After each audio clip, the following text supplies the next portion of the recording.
नमस्कार, अनादि विशेष में आपका स्वागत है। मैं हूं आपके साथ ब्रजेश चौकसी और आज बात उम्मीदों के बजट पर सियासत की। छत्तीसगढ़ सरकार बजट की तैयारी में जुट गई है। कोरोना महामारी से जूझते हुए ये बजट अगले साल होने वाले विधानसभा चुनाव में महत्वपूर्ण भूमिका निभा सकता है। इसलिए सरकार के लिए अग्नि परीक्षा से कम नहीं है। बजट उम्दा रहा तो उसकी लोकप्रियता बढ़ेगी और खराब रहा तो गिरेगी। इस कारण बजट पर सबकी निगाहें टिकी हुई हैं। लेकिन बजट आने से पहले ही विपक्षी दल उसमें खामियां ढूंढने लगा है। भाजपा कह रही है हमेशा की तरह ये बजट भी खोदो पहाड़ निकली चुईया जैसा होगा। तो सवाल यह है कि खामियां ढूंढने की जगह विपक्ष बेहतर बजट के लिए सुझाव क्यों नहीं देता? क्या विपक्ष का काम सिर्फ सरकार की कमियां ढूंढना है, बेहतर सुझाव देना नहीं? इसी पर चर्चा करेंगे, लेकिन पहले देखिए ये रिपोर्ट।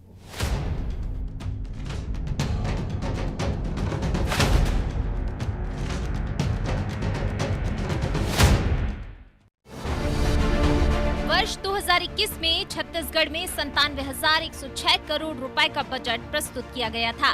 इस बार का बजट इससे बड़ा हो सकता है। अगले वर्ष चुनाव है, इसलिए सरकार को राजस्व के सारे उपाय इसी वर्ष करने होंगे। अनुमान है कि मुख्यमंत्री हर एक वर्ग को कुछ न कुछ जरूर देंगे।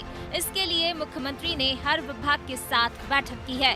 इन बैठकों के जरिए बजट का खाका तैयार किया जा रहा है। 3 दिन से लगातार विभिन्न विभागों की बैठक में बजट की तैयारी की जा रही है। स्वास्थ्य विभाग का बजट सबसे बड़ी चुनौती है। लगातार बढ़ते कोरोना संक्रमण के कारण सरकार को आपात व्यवस्था करनी पड़ रही है। शिक्षा, महिला एवं बाल विकास पीएचई जैसे विभागों के बजट को लेकर भी मुख्यमंत्री ने बैठक की। बजट में खेतीहर मजदूरों के लिए न्याय योजना पर फोकस हो सकता है। बस्तर संभाग के सभी 7 जिलों के लिए बस्तर टाइगर के नाम से पुलिस बल का गठन प्रस्ताव भी है।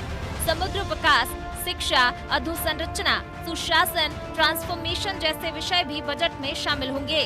सरकार की कोशिश है कि बजट राज्य के किसानों, कमजोर वर्ग और ग्रामीणों तक पहुंचे, ताकि उनकी स्थिति में गुणात्मक सुधार हो सके। भारतीय जनता पार्टी कुछ भी बोल सकती है, विपक्ष में उसको अधिकार है, और कुछ नहीं बोलेंगे तो कैसे विपक्ष का रोल अदा करेंगे। पिछले बजट के समय कोरोना की चुनौती थी। इस बार भी चुनौती लगभग वैसी ही है, लेकिन खतरनाक स्थिति नहीं है। वर्ष 2023 के विधानसभा चुनाव भी सरकार की नजर में है। अगला बजट तो चुनावी ही होगा, इसलिए सभी वर्ग को खुश करने का यही अवसर है। विपक्ष ने पिछले बजट को निराशाजनक बताया था। खोदा पहाड़ निकली चूहिया वाला हर साल मंत्रियों की समीक्षा बैठक लेते हैं, विधायकों की लेते हैं, हमसे प्रस्ताव बुलवाते हैं, और जब बजट आता है तो उसमें कुछ भी नहीं होता है। मैं तो ये बात दावे के साथ में कह सकता हूँ कि पिछले बजट का 50% पैसा खर्च नहीं हुआ है। खाली इनका जो बजट है वो जगलरी है, वो बजट वास्तविक बजट नहीं है। मैं पिछले 3 सालों से पत्र लिख रहा हूँ कि शारदा चौक से तात्यापारा चौक तक की सड़क बनाने के लिए, जो रायपुर की सबसे महत्वपूर्ण जो बॉटल नेक है, उसको बनाने के लिए आप 45 करोड़ रुपए की व्यवस्था बजट में करिए। जो सरकार राजधानी के लिए 45 करोड़ की व्यवस्था नहीं कर सकती, वो पूरे प्रदेश के लिए क्या व्यवस्था करेगी? ये सबसे दुर्भाग्यजनक है। इस बार पिछले बजट के प्रदर्शन का आकलन होगा। सरकार ने जो लक्ष्य तय किए थे, उन पर कितना काम हुआ, यह इस बजट से पहले पता चलेगा। विपक्ष का कहना है कि सरकार के बजट हमेशा निराशाजनक रहते हैं। बजट को लेकर हो रही समीक्षा बैठक पर भी विपक्ष ने तंज कसा। इस बार के बजट से किसान, मजदूर, बेरोजगार, नौजवान, गृहिणियों और नौकरी पेशा लोगों को विशेष उम्मीद है। देखना है कि बैठक के बाद मुख्यमंत्री किस तरह का बजट तैयार करते हैं। ब्यूरो रिपोर्ट, अनादि टीवी।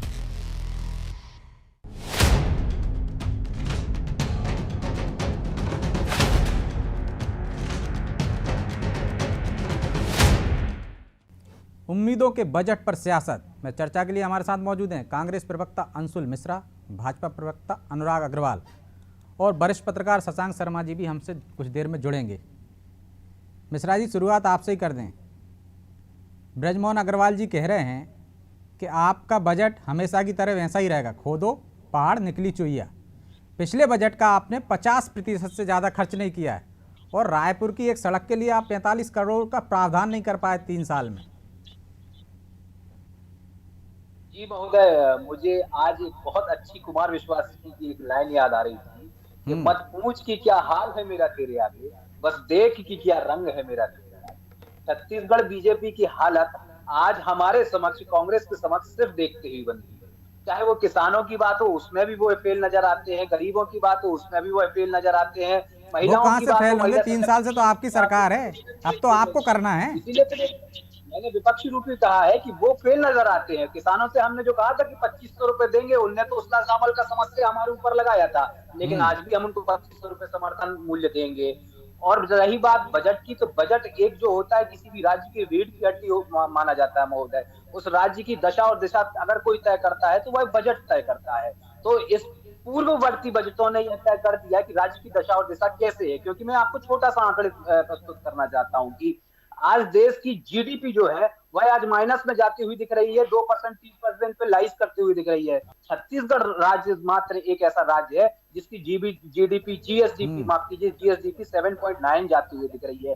तो हमें किसी के बयानों से कोई फर्क नहीं पड़ता है, क्योंकि फिर 2 साल से घाटे का बजट क्यों पेश कर रहा हो? शब्दकोश में नहीं फंसाया जा सकता। हम तो काम पर भरोसा करते हैं, तो हमारा जो काम है वह जनता के समक्ष दिख रहा है। अभी तात्कालिक चुनाव में हम जीत कर आए हैं, तो कहीं ना कहीं हमारा जो बजट था ना, हमने बजट को बजट रूपी बनाया था। मुझे ऐसा लगता है कि ब्रजमोहन जी की स्थिति जो है वो शायद वो नरेंद्र मोदी जी की सरकार को कहना चाहते हैं। वो 50% कह रहे हैं। मैं वादे और दावे के साथ यह कहना चाहता हूं कि देश का जो बजट था वो आज मात्र 32% तक खर्च हुआ है और अगले बजट की तैयारी होने जा चुकी है। हमारे छत्तीसगढ़ में यह स्थिति नहीं है महोदय, क्योंकि भूपेश इसलिए आपके 4 लाख पीएम आवास इसलिए रुक गए हैं क्योंकि आप अपनी राशि नहीं दे पाए उसमें। अरे साफ साधुवाद है महोदय आपको कि 4 लाख पीएम आवास यहाँ पर क्यों रुक गए। तो सर विधि का विधान मैं आपको बता देना चाहता हूँ। मैं इस चीज को बिल्कुल पढ़कर आया था और देख कर आया था कि जब पीएम आवास योजना का सुचारू रूप से संचालन होता था मोदी जी के आने के पहले, तो राज्य और केंद्र के बीच में एक एग्रीमेंट हुआ करता था। उसमें से 90 और 10% का आपस में रेशियो हुआ करता था। 90% केंद्र बेचती थी और 10% राज्य करती थी। मिश्रा जी, जीएसटी के बाद बहुत कुछ बदला है, नए नियम पढ़ना थी, पुराने क्यों पढ़ के आ गए मनमोहन सिंह कार्यकाल के? सर वही इसके लिए भी साधुवाद है सर आपको। जीएसटी के बाद ये तो निकल गया है, क्योंकि दर्द में सब है। जीएसटी के बाद सर मैं आपको बताते हुए बड़ी विडंबना की बात है, छत्तीसगढ़ को आज भी 5,500 करोड़ रुपए जीएसटी रिफंड लेना आज तक नहीं पहुंचा सर। आज तक नहीं पहुंचा। आपके चैनल के माध्यम से हाथ जोड़कर करबद्ध निवेदन करते हुए विनती करता हूं। तो इसलिए आपने पीएम आवास की अपनी राशि जमा नहीं की, 4 लाख आवास रुक गए। नहीं सर, 4 लाख आवास कहीं नहीं रुके। काम तो हम कहीं रोकेंगे ही नहीं। ये बीजेपी की परिपाटी है, उनके संस्कार है। हम काम रोकने वालों में से नहीं है। तो आप अपनी राशि से बना देंगे, केंद्र का फंड नहीं मिलेगा तब भी बना देंगे। अगले बजट में हम स्वयं मुख्यमंत्री जी के निर्देशानुसार राज्य के लिए, राज्यों को, किसानों को और गरीबों को जिनका आवाज था। अच्छा, पहले जो वादे किए थे पिछले बजट में सारे कर दिया आपने। योजना का नाम परिवर्तित रहेगा मिश्रा जी, पिछले बजट में जो वादे किए थे सारे हो गए पूरे? बिल्कुल आप मेरे से प्रश्न करिए, जवाब देने में तैयार हूँ। आपने कहा था हर राज्य में छत्तीसगढ़ सी मार्ट खोलेंगे। हमने सोचा भोपाल में या मध्य प्रदेश में भी कहीं खुल जाएगा, नहीं दिखा हमको। आपने बोला पथगमन बनाएंगे, 45 करोड़ का प्रावधान किया, वो नहीं दिखा। 30 करोड़ का माफ कीजिएगा।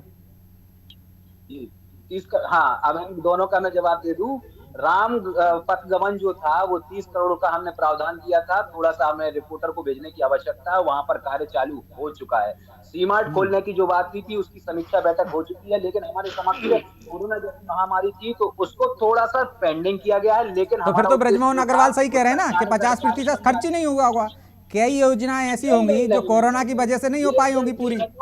ब्रजमोहन जी की मानसिक स्थिति मैं समझ सकता हूँ। वो हमारे वरिष्ठ नेता है, वो हमसे नहीं कह रहे थे। मुझे तो ऐसी उम्मीद है कि वो कहने वाले थे नरेंद्र मोदी जी से। निकल उनको भूपेश बघेल जी का गया था। नरेंद्र मोदी जी को बताना चाहिए कि अभी तक 32%। वो सर एक बात याद है, अग्रवाल जी से पूछ लेते हैं कि उन्होंने आपके लिए कहा था कि मोदी जी की सरकार के लिए कहा था, या रात में सपना देखा था उन्होंने कि ये बजट भी खराब आने वाला है?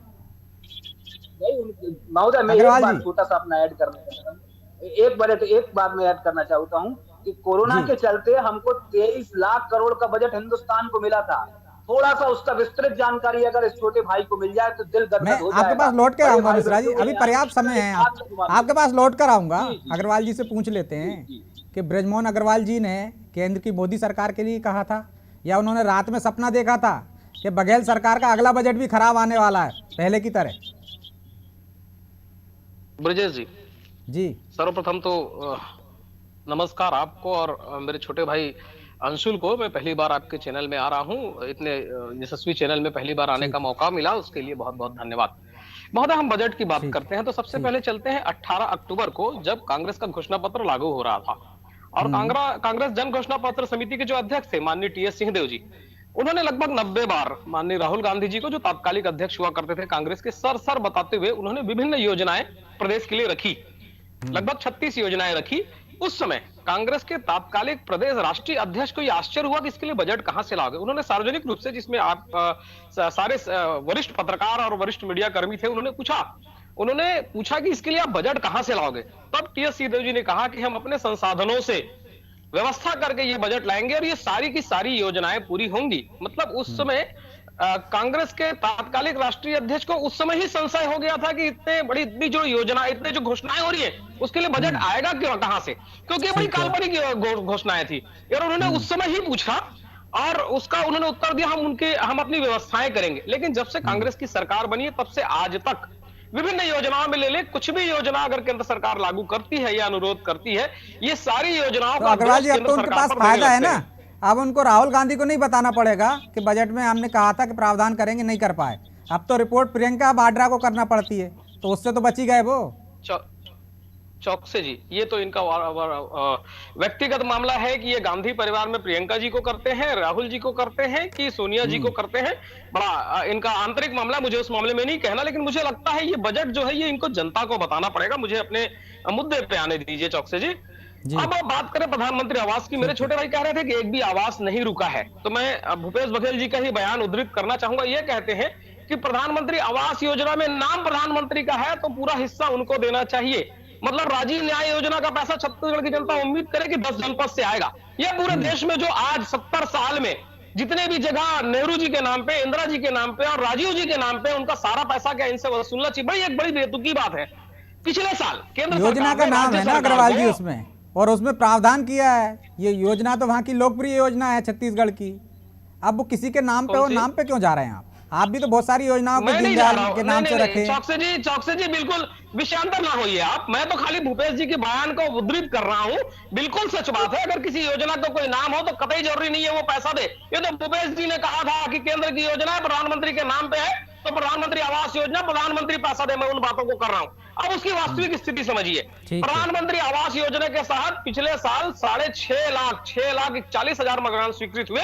इस सरकार ने मात्र 1,50,000 मकान की स्वीकृति दी। उसका भी राज्यांश ना दे पाने के कारण, ये बात बिल्कुल स्पष्ट है, उसका भी राज्यांश ना दे पाने के कारण वो पूरे मकान वापस हो गए। वो जवाब दे चुके ना कि 5,000 करोड़ उनका रोक रखा है आपने जीएसटी के तहत, जो उनको मिलना चाहिए राज्य का। चलिए मैं उसका भी जवाब दे दीजिए। चलिए 5,000 करोड़ पे आता हूं। ये सरकार 3 साल में 51,335 करोड़ रुपए का कर्ज ली है। कितने पैसे का ली है? 51,335 करोड़ रुपए। अगर इसको तुलनात्मक रूप से बात करें तो 15 साल में भाजपा की सरकार के समय 15 साल में 33,000 करोड़ का लोन लिया था। मतलब प्रति वर्ष 2,000 करोड़ का लोन था। इस समय अगर इनकी योजनाएं देखें, तो वो सही कह रहे हैं ना, जब आप पैसे रोकेगी केंद्र सरकार तो कहां से कर्ज लेना ही पड़ेगा उनको। चौकसे साहब बड़ी अजीब बात करते हैं। 50,000 करोड़ का ये लोन लेते हैं और 5,000 करोड़ रुका है, जो ये आरोप लगाते हैं। जबकि वास्तविक स्थिति निर्मला सीतारमण जी ने जब आई थी तब बताई थी कि जीएसटी काउंसिल की बैठक में ये सतत अनुसार मिलेगा। दूसरी योजना पे आते हैं, जो हमारे छोटे भाई ने कहा कि योजनाएं अभी आएंगी, प्रधानमंत्री आवास योजना आएंगी, हम उनका नाम बदल देंगे। तो मैं नाम बदलने पे आता हूं। इन्होंने जन औषधि केंद्र 110 जन औषधि केंद्र बंद किए और धनवंतरी के नाम से नए 38 जन औषधि केंद्र खोले। 2 साल से पूरा विश्व के साथ छत्तीसगढ़ भी कोरोना की महामारी से जूझते रहा। केंद्र सरकार की योजना थी आयुष्मान योजना, जिसमें 5 लाख रुपए तक के बीमा की व्यवस्था थी। इन्होंने पहले कहा यूनिवर्सल हेल्थ स्कीम। इनके ही स्वास्थ्य मंत्री टीएस सिंहदेव ने स्वीकार किया कि यूनिवर्सल हेल्थ स्कीम शायद लोग समझ नहीं पाए, इसलिए इन्होंने नाम का किया खूबचंद बघेल स्वास्थ्य योजना। लेकिन आज तक वो भी ठीक से लागू नहीं हो पाई। अब आइए बजट पे। चौकसे जी, बजट का 2 पार्ट होता है। एक होता है स्थापना व्यय, दूसरा होता है इसमें अधोसंरचना मद का व्यय। ठीक है, हाँ। इस प्रदेश में टोटल बजट का 70% पैसा स्थापना व्यय में जाने लगा है। मतलब अधोसंरचना मद में अगर कोई पैसा आप खर्चा करते हैं, कुछ नया निर्माण करते हैं तो वो सरकार के पास 4 बार घूम के वापस आता है। मतलब अगर आपने 20,000 करोड़ खर्चा किया तो जनता को, बाजार को 80,000 करोड़ का लाभ देता है। इस सरकार ने 3 साल में अधोसंरचना मद में क्या खर्च किया, मेरी बात पूरी होने दीजिए चौकसी जी। 3 साल में अधोसंरचना मद में क्या खर्चा किए उसकी अगर बात करेंगे तो निरंक है।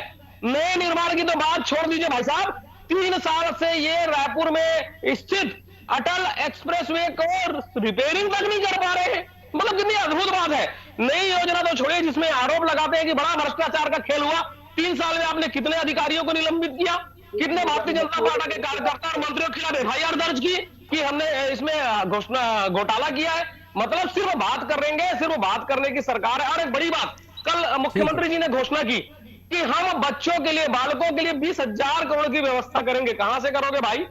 आपको प्रधानमंत्री आवास योजना के लिए उसी पैसे के लिए तो नहीं है, बजट आता है, जल बजट जीवन में मिशन बताएंगे। के लिए पैसे नहीं है। जवाब ले लेते हैं अरे मिश्रा जी साहब, से। जल फिर हमारे जीवन साथी मिशन के लिए भोजेंद्र पैसे वर्मा नहीं जुड़ गए हैं, हम उनके पास भी जाएंगे।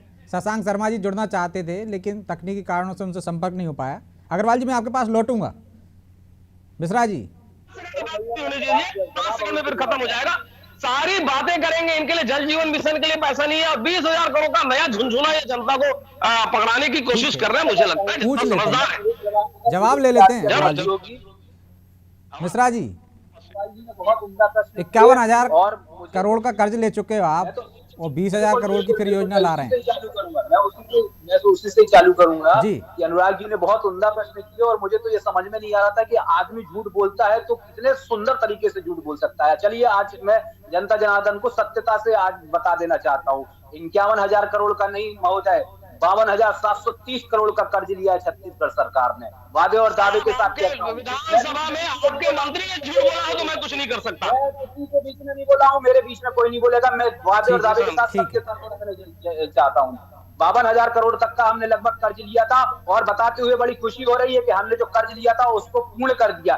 दूसरी बात, देश के महान अर्थशास्त्री कहते हैं कि रेवेन्यू जनरेट करने के लिए अगर कोई भी राज्य कर्ज लेता है और उसको लिक्विडिटी के अनुसार इकोनॉमिक रूरल इकोनॉमी को स्ट्रॉन्ग करते हुए अगर कर्ज को वापस करता है तो यह समझ लेना चाहिए वह राज्य, पर्टिकुलर राज्य जो है, राज्य विशेष, वो कहीं ना कहीं विकास के पथ पर जाता हुआ नजर आता है। आज हिंदुस्तान की जीडीपी अगर 2% तक लाइज कर रही है महोदय, तो आज छत्तीसगढ़ की जीएसडीपी के बारे में बताते हुए बड़ी खुशी हो रही है कि 8% तक लाइज कर रही है महोदय। और तीसरी बात, भैया ने बहुत इंपॉर्टेंट बात कही भैया ने आयुष्मान योजना की। आयुष्मान योजना को हमने कहा था कि जनता जनार्दन समझ नहीं पाई। मैं आपको बता देना चाहता हूं, भूपचंद बघेल योजना के अनुसार पहले उन्हें 5 लाख रुपए तक का मिलता था, वो आज हम उनको 20 लाख रुपए तक का सहायता राशि प्रदान करते हैं। इसलिए नाम ये बदल हमारे दिया कर्म है। इसी कर्म की वजह से नहीं सर, नाम की क्या बात होती है। मैं आपको दूसरी बात बता देना चाहता हूँ, आवास योजना की ये लोग जो किसानी बिल्ली खंबा नोचे जैसा ढिढोरा पीटते हैं ना महोदय, मैं आपको बता देना चाहता हूँ, आवास योजना के तहत विधि का विधान था कि 70 और 20% के अकॉर्डिंग राज्यांश और देशांश चलेगा। लेकिन वारे मोदी सरकार ने यह कहा कि 60% आपको देना पड़ेगा, 40% हमको देना पड़ेगा। तो हमने उनसे यह कहा कि भैया हमें ना तो 60-40 का रेशियो रखना है, ना हमें किसी भी प्रकार का रेशियो रखना है। हमारा अंतिम उद्देश्य लोगों को घर देने का है। तो नहीं तो मिश्रा जी, आपके अकेले राज्य सरकार बोलेगी तो थोड़ी नहीं हो सकता। जीएसटी के जो नियम है बाकी के राज्य पालन कर रहे हैं तो वो तो आपको भी करना पड़ेगा। कहीं ना कहीं आप सियासत कर रहे हैं ना, इसलिए आप क्यों कह रहे हैं कि प्रधानमंत्री आवास योजना में पूरी राशि केंद्र ही दे, बाकी के राज्य भी तो दे रहे हैं। भाजपा शासित नहीं, कांग्रेस शासित राज्य भी दे रहे हैं, दूसरे दलों की सरकारें वो भी दे रहे हैं। नहीं सर, विजय जी आप शायद सुन नहीं पाए हैं। हम ये नहीं कह रहे हैं कि पूरी राशि आदरणीय कोई दे या कोई ना दे। जो एक विधि का विधान होता तो है, बढ़ाने की बात कर रहे हैं, नियमबद्ध तरीके से जो काम होता है, राज्य का जो अधिकार होता है, उन अधिकारों को वहन करने के लिए तो भी हमारे अधिकार है। संविधान ने हमें भी तो मौलिक अधिकार दिए हैं। हमसे अछूता व्यवहार क्यों किया जाता है? छत्तीसगढ़ से अछूता व्यवहार क्यों किया जाता है? क्यों दूसरे राज्यों को ज्यादा दे रहे हैं क्या? सबसे ज्यादा रेवेन्यू क्रिएट करके तो हम दे रहे हैं। कोयला में सबसे ज्यादा रेवेन्यू क्रिएट करके तो हम दे रहे हैं। और बात भैया 5,000 की कर रहे थे ना, मात्र जीएसटी में 5,000 करोड़ है। सरकार से आज हमें 22,732 करोड़ रुपए लेना बकाया बचा हुआ है। अनुराग जी को मैं भेज दूंगा आंकड़े, कहां से कितना लेना बचा हुआ है। 9,500 करोड़ तो साहब हमको अकेले सिर्फ कोयले से लेना है साहब। मैं तो आपके निवेदन पूर्वक आपसे निवेदन करता हूँ, इतना हमारा पैसा हमको लौटा दीजिए, हमें किसी की आवश्यकता ही नहीं पड़ेगी। क्योंकि हमारे छत्तीसगढ़ के जो किसान है ना, वो अपने आप में आत्मनिर्भर पहले से और सक्षम है। कांग्रेस सरकार आत्मनिर्भर पहले से और सक्षम है। हमें किसी को 3 और 13 में डालने की आवश्यकता ही नहीं है, लेकिन खाली आपको सियासत करनी है, चाहे वो बजट का मामला हो, चाहे वो गरीबी का मामला हो, चाहे वो किसानों का मामला हो। पिछले 15 साल में आपने जो ठगा है उसमें आपको खुद को नहीं पता है कि आपने कितना अग्रवाल जी से पूछ लेंगे कि विपक्ष भी सकारात्मक भूमिका निभाएगा क्या। मैं इससे पहले भुजेंद्र के पास जाना चाहूंगा। भुजेंद्र, क्या 2023 के हिसाब से चुनाव होना है, इस बजट को आप कैसे देख रही है, जनता कैसे देख रही है, सियासत अपनी जगह? जी निश्चित तौर पर ब्रिजेश जी की 2022-23 की बजट काफी महत्वपूर्ण बजट रहे, क्योंकि 2020-21 की बात करें तो 97,106 करोड़ का बजट इन्होंने रखा था भूपेश सरकार ने, और लगभग 3700 करोड़ के आसपास का राजस्व घाटा होने का भी अनुमान लगाया गया था। और सबसे खास बात ये रही कि इस बार जो बजट रहेगा उसमें सारे वर्गों को बजट में जगह मिलनी चाहिए, क्योंकि पिछली बार का जो बजट था उसमें कहीं ना कहीं कुछ कमियां भी थी, लेकिन वो कमियों को भूपेश सरकार धीरे धीरे दूर कर रही, क्योंकि खास जो युवा वर्ग आता है, खासकर महिला वर्ग, उनको कहीं ना कहीं स्वयं सहायता समूह के द्वारा लुभाने की कोशिश की गई। और इस बार भी कहीं ना कहीं युवाओं को मौका देना चाहिए ब्रिजेश। युवाओं के लिए कुछ न कुछ बजट में प्रावधान होना चाहिए। नौकरियां जो छत्तीसगढ़ में कहा जा रहा है, स्किल्ड और अनस्किल्ड लोगों को गोधन न्याय योजना के तहत जॉब तो मिल रही है, लेकिन स्किल्ड लोगों को अभी भी ये गोधन न्याय योजना तो पिछली बार भी बजट में इसके लिए प्रावधान था ना, उसका कुछ असर हुआ नहीं हुआ? हाँ, तो गोधन उसमें अनस्किल्ड लोगों को फायदा मिल रहा है, लेकिन स्किल्ड लोगों के लिए अभी भी छत्तीसगढ़ में अगर आप रोजगार कार्यालय खंगालेंगे तो लगभग 21 लाख के आसपास रजिस्टर्ड बेरोजगार हैं। तो युवाओं को उम्मीद है इस साल के बजट में कुछ न कुछ उनके लिए भूपेश सरकार लाएगी। ठीक है अग्रवाल जी, जनता को भी उम्मीदें हैं, जिस तरह भुजेंद्र बता रहे हैं कि बजट में जो पिछली बार में कमियां रह गई थी, सरकार कोशिश करेगी उनको दूर करने की। क्योंकि 2023 में चुनाव है तो 22 का बजट महत्वपूर्ण माना जाता है। अगले बार तो जब बजट आएगा तो वो क्रियान्वयन पूरी तरीके से हो पाएगा कि नहीं हो पाएगा, लेकिन ये बजट सरकार के लिए महत्वपूर्ण रहता है। फिर विपक्ष को क्यों लग रहा है कि इसमें गड़बड़ियाँ आएंगी? कोई बेहतर सुझाव भी तो दे सकते हैं। सकारात्मक विपक्ष की जो भूमिका रहती थी वो चिड़िया कहीं उड़ गई लगता है अटल जी के बाद से। मुझे लगता है कि चौकसे जी ध्यान से हमारे वरिष्ठ नेता बृजमोहन अग्रवाल जी का बयान सुने नहीं, इसलिए उनको चिड़िया उड़ी हुई दिख रही है। अगर वो ध्यान से सुनते चौकसे जी तो शायद चिड़िया उनको बैठी हुई दिखती। बृजमोहन अग्रवाल जी ने क्या कहा? एक ही सड़क का रोना रो रहे थे कि 45 करोड़ नहीं दे पाए उसको। अरे चौकसे साहब, यही तो योग्य व्यक्ति की और बुद्धिमान व्यक्ति की पहचान होती है कि चावल का एक दाना लेके पूरे चावल की स्थिति पता कर ले। अगर आपके सामने वो सारी व्यवस्था लेके बैठ जाते तो शायद आधा घंटा का डिबेट भी कम पड़ता। ठीक है। उन्होंने कहा कि लगातार हमसे बजट लेते हैं, लगातार हमसे प्रस्ताव लेते हैं और उसके बाद भी ये सरकार सकारात्मक कार्य करती नहीं है। एक सामान्य सा उदाहरण दिया कि शहर के मध्य की एक समस्या जो बॉटल नेक हो जाती है, शहर की जो हृदय स्थल है जयस्तंभ चौक, उसकी बात करते रहे, उनका भी बजट में व्यवस्था नहीं कर पाया। और मैं तो बार बार कहता हूं, पहले भी हम लोग मांग कर चुके हैं, 3 साल में इन्होंने अधोसंरचना मत में एक भी कार्य किए हो तो बता दीजिए। ये कहते हैं कि 15 साल के भारतीय जनता पार्टी के कुशासन और भ्रष्टाचार, मतलब कहीं ना कहीं ये सबसे पहले स्वीकार करते हैं कि भारतीय जनता पार्टी को 3 बार जनता ने मौका दिया। इनकी सरकार बनने के बाद ये दर्जनों एसआईटी गठित कर चुके, लेकिन एक भी भारतीय जनता पार्टी के कार्यकर्ता से लेकर मंत्री तक कोई आरोप सिद्ध नहीं कर पाए। तो जनता ने कुछ तो देखा होगा जब तो पलट दिया आपको। निसंदेह साहब हम तो कह रहे हैं ना कि 5 साल में बढ़ता इनसे उम्मीद की थी, लेकिन 3 साल में उम्मीद में कहां तक पहुंचे ये तो जनता तय करेगी ना। दिखने दीजिए समय आने पे जनता तय करेगी, समय नहीं है मिश्रा जी, इसलिए 30 सेकंड में आप जवाब दे दीजिए कि अटल एक्सप्रेस वे नाम है, इस कारण उस सड़क के लिए आप कुछ नहीं कर रहे। उनने तो एक चावल देख के पूरी खिचड़ी और पूरे चावल पके हैं कि नहीं बता दिया। 51,000 करोड़ का जो कर्जा लिया है, मेरे माननीय प्रवक्ता महोदय ने कांग्रेस के कहा कि हमने उसे पूर्ण कर दिया। कहां पूर्ण कर दिया? विधानसभा में तो आपके मुख्यमंत्री सब सरकारें कर्ज लेती हैं अग्रवाल जी, सारी सरकारें कर्ज लेती हैं और कर्ज लेकर ही काम करती हैं। बजट में से 91 और बाकायदा आपकी केंद्र सरकार अनुमति देती है कितना कर्ज ले सकते हैं। समय नहीं है मिश्रा जी, 30 सेकंड में अपनी बात पूरी कीजिए। 50,000 करोड़ से ऊपर का कर्जा छोड़ के मिश्रा जी सरकार जी, मैं जवाब दे दूं? 30 सेकंड महोदय, 30 सेकंड मित्र छोटे भाई बिल्कुल दीजिए। आपने 51,000 करोड़ का कहा था, तो मैंने ये 3 वर्ष का आपको बताया महोदय। एक बार 3 वर्ष में लिया था और उसको पूर्ण कर दिया। थोड़ा नहीं पूर्ण कर दिया मतलब मैं छोटा सा यही मित्र मैं यही जानना चाहूंगा कि कहां पूर्ण कर दिया, मतलब वापस कर दिया आपने? अगर आप कह रहे हैं वापस कर दिया, तो विधानसभा में अभी कुछ दिन पहले आपके मंत्री ने कहा था कि हमने कर्जा लिया है, आप कह रहे हैं वापस कर दिया। मुझे जरा बताइए इसमें कब वापस कर दिया साहब? आप इतना बैठ के इतनी बड़ी झूठ तो ना बोले। 51,000 करोड़ का कर्जा 3 साल में। मिश्रा जी, अग्रवाल जी, मिश्रा जी, आप समझिए, अग्रवाल जी, समय नहीं है, बात आ जाने दीजिए। दोनों की बात नहीं आएगी, समय हो गया है, मुझे बीच में रोकना पड़ेगा। मैं तो जवाब दे दूं, कर्जा कैसे लिया? शोभा नहीं देता, दोहराना आपको शोभा नहीं देता। मैं जवाब वही कह रहा हूँ कि अगर मेरे कर्जा आपने लौटा दिया क्या? जवाब सुन लीजिए, उसका जवाब सुन लीजिए महोदय एंकर साहब। मैं तो आपसे हाथ जोड़कर सिर्फ एक प्रश्न पूछना चाहता हूँ। प्रश्न मत पूछिए, प्रश्न का समय नहीं है। देखिए, प्रश्नकाल खत्म हो गया है मिश्रा जी। बहरहाल अब हम इस चर्चा को आगे नहीं बढ़ा पाएंगे क्योंकि समय इसकी इजाजत नहीं देता। आप तीनों मेहमानों का बहुत बहुत शुक्रिया।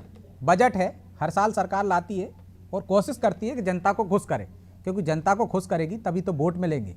लेकिन विपक्ष का भी एक रोल होता है, उसे सकारात्मक विपक्ष की भूमिका निभाना चाहिए, बेहतर सुझाव देने चाहिए। कमियां तो विपक्ष गिनाता ही है, कभी उम्दा विपक्ष की भूमिका भी निभा ले। तो उम्मीद है कि इस बजट में विपक्ष भी अपनी भूमिका निभाएगा और सरकार भी ऐसा बजट लाएगी कि सब खुश हो जाएंगे। अनादि विशेष में आज इतना ही। मुझे दीजिए इजाज़त और आप देख रहे हैं अनादि टीवी। नमस्कार।